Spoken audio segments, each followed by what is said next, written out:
Bismillahirrahmanirrahim. Assalamu alaikum dear students. I am Muhammad Naveed Rafiq on the behalf of MN Mathematics. Today we will discuss about matrix and determinants. Basically बच्चे हमने सबसे पहले first chapter किया था जिसके अंदर हमने कम्प्लेक्स नंबर्स को डील किया था। वो हमारे पास कम्प्लेक्स नंबर्स है। आज जो हमारे पास नेक्स्ट चैप्टर है वो है मैट्रिक्स एंड डिटर्मिनेट्स का। अब मैट्रिक्स एंड डिटर्मिनेट्स में सबसे पहले हमारे पास आ जाता है मैट्रिक्स होते क्या हैं। तो मैट्रिक्स की हम लोग लिखते हैं डेफिनेशन। जो मैट्रिक्स आपके पास बच्चे होते हैं, जो मैट्रिक्स होते हैं वो होते हैं ए rectangular array of numbers.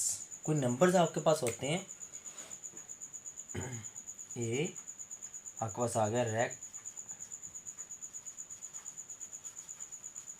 A rectangular array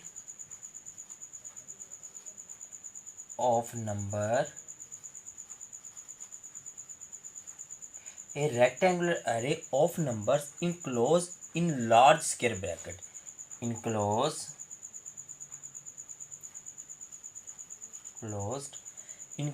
in large square brackets। ठीक है, square brackets। ठीक है बच्चे,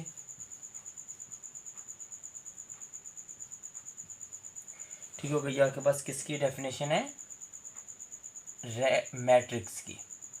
आपके पास क्या मैट्रिक्स की डेफिनेशन क्या होती है, ए rectangular array of numbers enclose in large brackets, large square brackets. ठीक हो गया। आप किसको कह सकते हैं, आपके पास ये मैट्रिक्स। ठीक हो गया। ये बच्चे किसकी डेफिनेशन में लिखती है, मैट्रिक्स।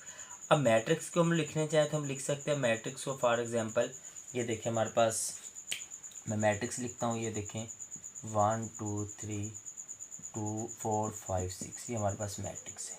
ठीक है, हमने मैट्रिक्स इस फॉर्म में लिखते हैं। ठीक है, वो लार्ज स्क्वायर ब्रैकेट्स की फॉर्म में। ये आपके पास लार्ज स्क्वायर ब्रैकेट्स आ गए। ठीक होगा बच्चे। आपके पास ए रेक्टेंगुलर एनक्लोज है लार्ज स्क्वायर ब्रैकेट्स, तो आपके पास किसकी डेफिनेशन होगी, मैट्रिक्स की। आगे बच्चे हम लोग डील करते हैं, हमारे पास इसकी डिफरेंस टाइप्स आ जाती हैं। क्या आ जाती है, डिफरेंस इसकी टाइप्स। सबसे पहले हमें पता होना चाहिए इसमें रो मैट्रिक्स कौन से होते हैं और कॉलम मैट्रिक्स कौन से होते हैं। अब बात करें हम इसके ऑर्डर पेयर्स की, तो हमारे पास जो इसका ऑर्डर पेयर होता है ना, ऑर्डर मैट्रिक्स क्या होता है, वो ऑर्डर मैट्रिक्स होता है। आपके पास इसको लिख सकते हैं ये M क्रॉस N।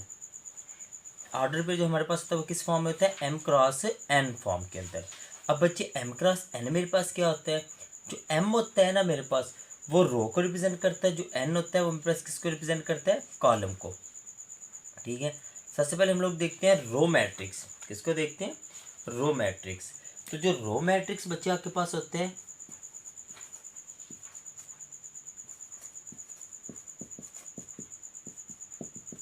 वो रो मैट्रिक्स होता है कि जिसके अंदर जस्ट आपके पास एक रो ही हो। ठीक हो गया, मीन्स मैं इसको लिख सकता हूँ। देखें इधर 1 2 3, ये आपके पास कौन सी मैट्रिक्स है, रो मैट्रिक्स है। इसमें रो कितनी है, 1 है, मल्टीप्लाई बाय कॉलम कितने हैं इसमें आपके पास है ही नहीं, तो 1 आपके पास क्या आ गया, इसके रो मैट्रिक्स आ गए। ठीक हो गया।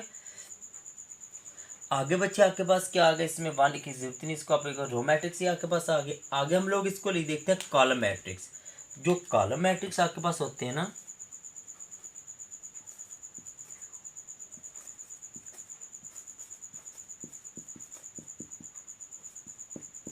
जो कॉलम मैट्रिक्स होते हैं बच्चे, वो कॉलम की फॉर्म में आ जाते हैं। किस फॉर्म में आ जाते हैं, कॉलम की फॉर्म में। मीन्स आप इसको लिख सकते हैं, अगर मैं इसको लिखूं तो मेरे पास आ जाएगा, देखें 1 2 3। इसकी मैंने सिंपल जनरल एग्जांपल नहीं दे रहा, कोई नंबर लेके एग्जांपल दे रहा हूँ। अगर मैं इसकी जनरल एग्जांपल देना चाहूँ तो देखिए मेरे पास इसमें ये, अगर मैं यही इसकी रो मैट्रिक्स की एग्जांपल दूँ, मैं लिखता हूँ A1 A2 A3 डॉट सोन, आगे AN तक आप ले लें, तो 1 क्रॉस इसका N आ जाएगा, N आ जाएगा। मीन्स के रो 1 है और कॉलम आपके पास कितने N टाइम तक का, तो ये रो मैट्रिक्स है। अगर हम कॉलम की बात करें तो ये देखिए A1 A2 A3 dot so on AN, ये आपके पास आ गया, तो ये M क्रॉस 1 आ जाएगा। मीन्स इसमें M रोज हैं और 1 कॉलम है, तो ये कॉलम मैट्रिक्स आपके पास हो गया। मीन जब आपके पास ये फॉर्म आ गई तो आपके पास रो मैट्रिक्स, ये फॉर्म आ गई तो आपके पास कौन से मैट्रिक्स आ गए, कॉलम मैट्रिक्स। आगे हम लोग चलते हैं square matrix and rectangular matrix के ऊपर। दैट इज़ द डिफरेंस भी इनके दरमियान में है। हम अगर बात करें स्क्वायर मैट्रिक्स कौन से आपके पास, तो वो आपके पास क्या आएंगे, और रेक्टेंगुलर मैट्रिक्स वो हम देखते हैं। हम लिखते हैं स्क्वायर मैट्रिक्स।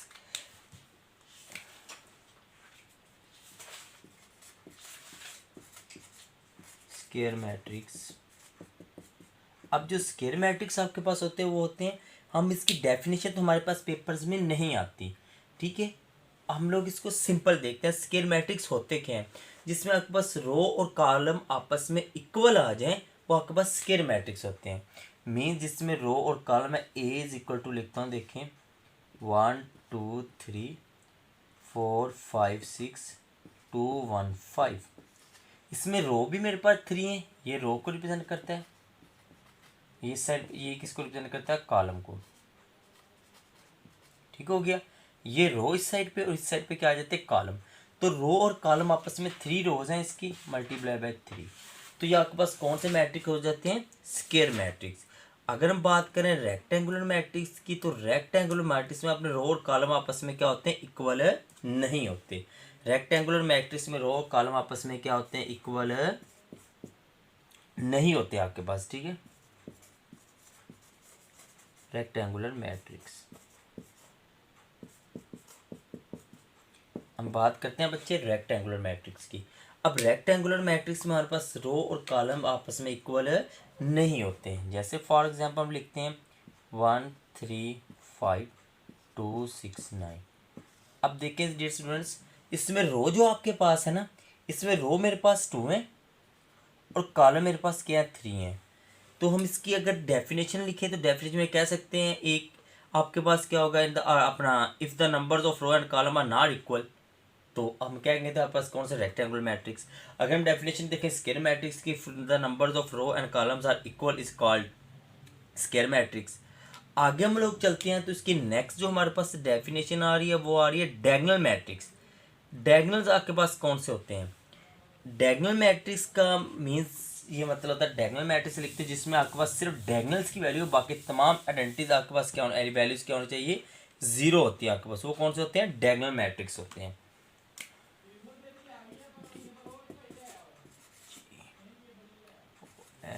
डायगोनल मैट्रिक्स,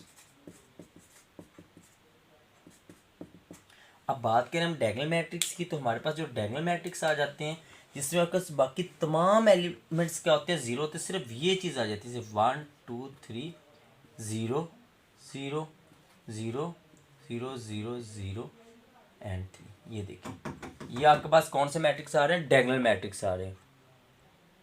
ये बच्चे हमारे पास ये कौन सा मैट्रिक्स हम डील कर रहे हैं, डायगोनल मैट्रिक्स।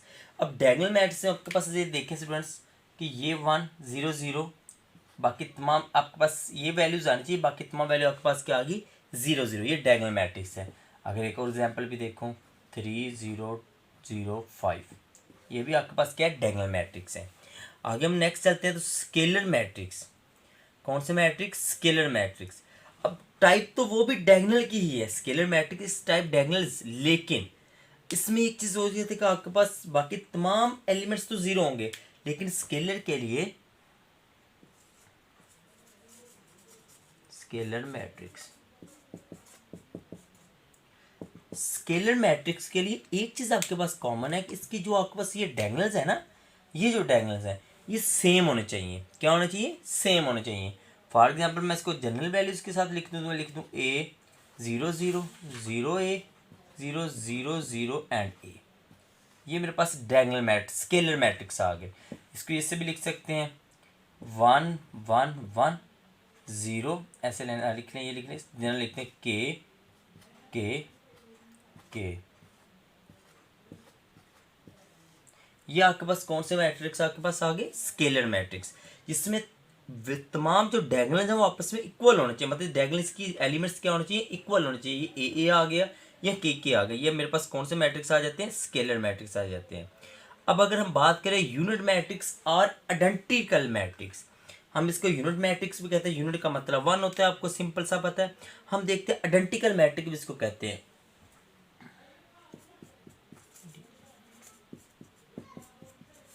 Identity matrix.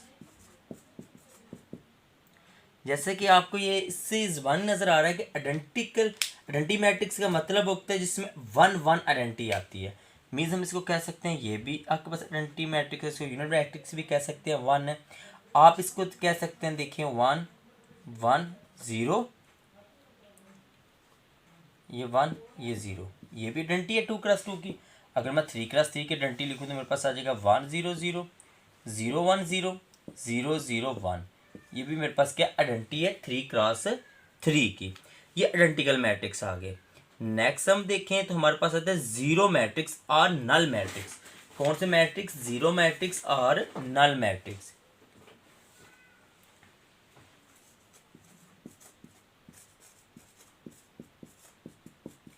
ऐसे तमाम मैट्रिक्स जिसकी तमाम एलिमेंट्स क्या हो जीरो, वो हमारे पास कौन से मैट्रिक्स होते हैं? Zero matrix. तमाम ऐसे एलिमेंट्स जिसके तमाम एलिमेंट क्या हो zero, means zero zero zero, ये जीरो मैट्रिक्स है आ गया। जीरो ये भी जीरो मैट्रिक्स है, या नल मैट्रिक्स हम इसको कह सकते हैं। जीरो जीरो जीरो, हमने इसकी 3 एग्जांपल्स बता दी जनरल कि जिसमें तमाम के तमाम मैट्रिक्स के आपके पास क्या आ जाए? जीरो आ जाए। आपके पास कौन से मैट्रिक्स होते हैं? Zero matrix. अब आगे हम लोग देखें तो आगे हमारे पास जो चीज़ आ रही है उसमें हम देखते हैं तो ओके नेक्स्ट हम देखते हैं तो नेक्स्ट हमारे पास इसकी टाइप्स में आ जाती है ट्रांसपोज मैट्रिक्स।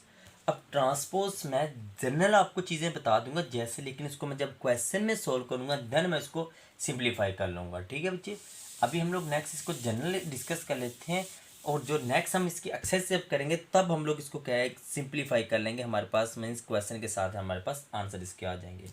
अब देखिए वो कहता है ट्रांसपोज मैट्रिक्स। ट्रांसपोज मैट्रिक्स का मतलब ये होता है कि आपके पास अगर मैं इसका ट्रांसपोज लूँ वो इज इक्वल टू ए आ जाए तो मेरे पास ये कौन सा हो गया? Transpose matrix. सॉरी एक सिर्फ ट्रांसपोज मैट्रिक्स नहीं पता, हमने इसका क्या लेना है? ट्रांसपोज ले लेना है। अगर मैं इसकी एग्जाम्पल दूँ तो जैसे हमारे पास होता है ए इज इक्वल टू 1 2 3 4। जब मैं इसका ट्रांसपोज ले लूँगा ना तो मेरे पास आ जाएगा, देखें 1 3 2 4। मीन्स रो कॉलम है और कॉलम रो में कन्वर्ट हो जाती है, वो आपके पास क्या होता है? ट्रांसपोज आ जाता है किसी भी मैट्रिक्स का। आगे हम डिस्कस करें तो आपके पास आ जाता है अपर ट्रायंगल मैट्रिक्स, जिसमें आपके पास जस्ट अपर वाली वैल्यू होती है, डायगोनल से ऊपर वाली वैल्यूज आ जाती हैं। कौन सी वैल्यूज आ जाती है? डायगोनल से ऊपर वाली वैल्यू आ जाती है। फॉर एग्जाम्पल 1 2 3 है, ये ज़ीरो ये ज़ीरो ये ज़ीरो, इधर आपके पास 2 5 आ गया फॉर एग्जांपल, ये आपके पास 0 आ गया, ये 3 लिख लें और ये 5 आ गया। ये अपर ट्रायंगुलर मैट्रिक्स आ गई। कौन से हैं ये? अपर ट्रायंगुलर मैट्रिक्स, ये अपर है।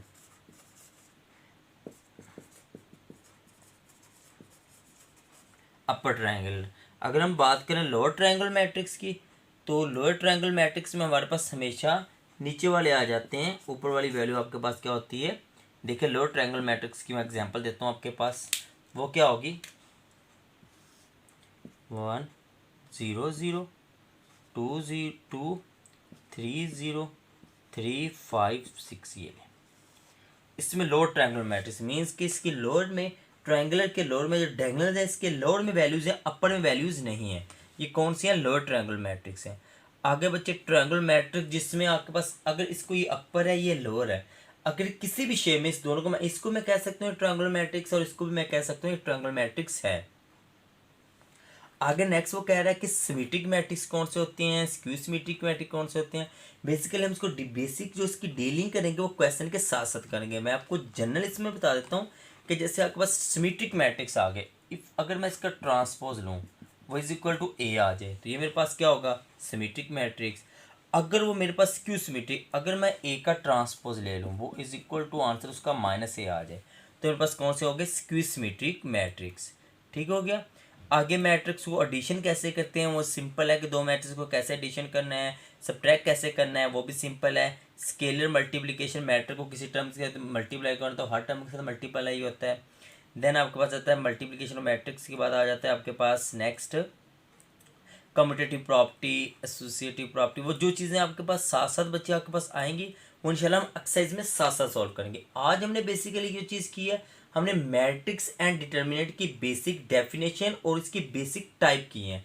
जो नेक्स्ट हम इंशाल्लाह लेक्चर डील करेंगे, उस लेक्चर के अंदर मैट्रिक्स एंड डिटरमिनेंट की जब हम एक्सरसाइज स्टार्ट करेंगे और एक्सरसाइज के साथ साथ हम क्वेश्चन को सॉल्व करें, उसमें हम प्रॉपर्टी सारी यूटिलाइज करेंगे और साथ साथ आपको बताएंगे कि हमने कौन सी प्रॉपर्टी यहाँ पर यूटिलाइज की। आज के लिए अल्लाह हाफिज़। नेक्स्ट वीडियो के लिए आप इंशाल्लाह वेट कीजिएगा, हम नेक्स्ट वीडियो बना के आपके साथ शेयर कर देंगे।